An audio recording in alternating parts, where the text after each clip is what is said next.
So, ito namang aking gagawing isa ay para sa pananghalian na drinks. Afternoon drinks. So, healthy din siya. So, malimit akong gumamit ng honey. Ayan. Ito ay raw wild honey. So, ayan.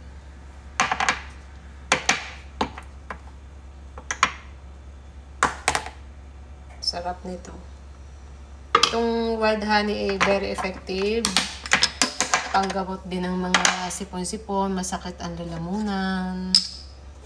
So, second healthy drinks natin ay beetroot, carrot na hilaw, and then apple. Sila ang 3 good combination na drinks for afternoon time.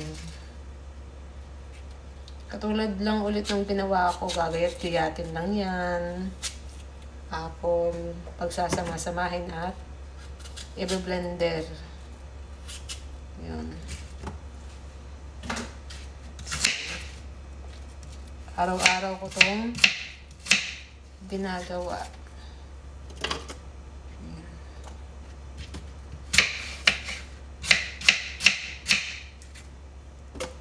So, kapag ang honey ay original, napaka-sticky siya at hindi siya mabilis matunaw.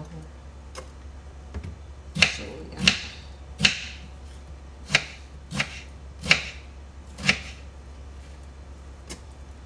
So, lalagyan ko na siya ng tubig.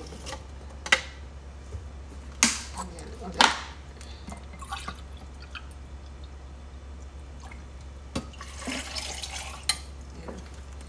Ganun lang ang gawain ko sa aking juice. Very healthy for the body ite.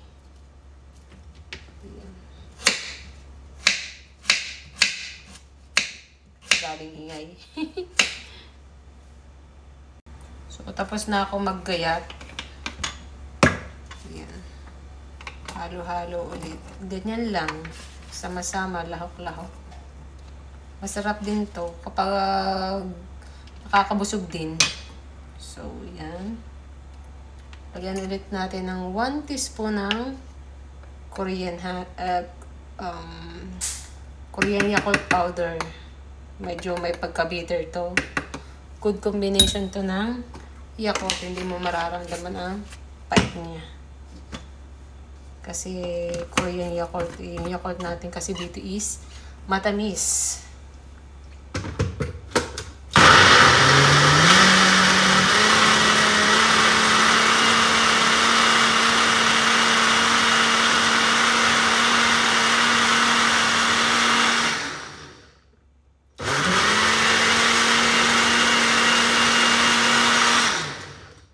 Masyadong sticky yung ating honey kasi purong-puro. Yan.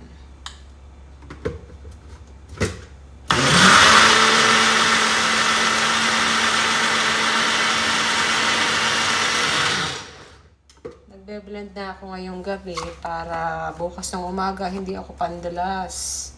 Basta ko na lang siya kukuhanin sa refrigerator at siya ay chilled na. Ayan.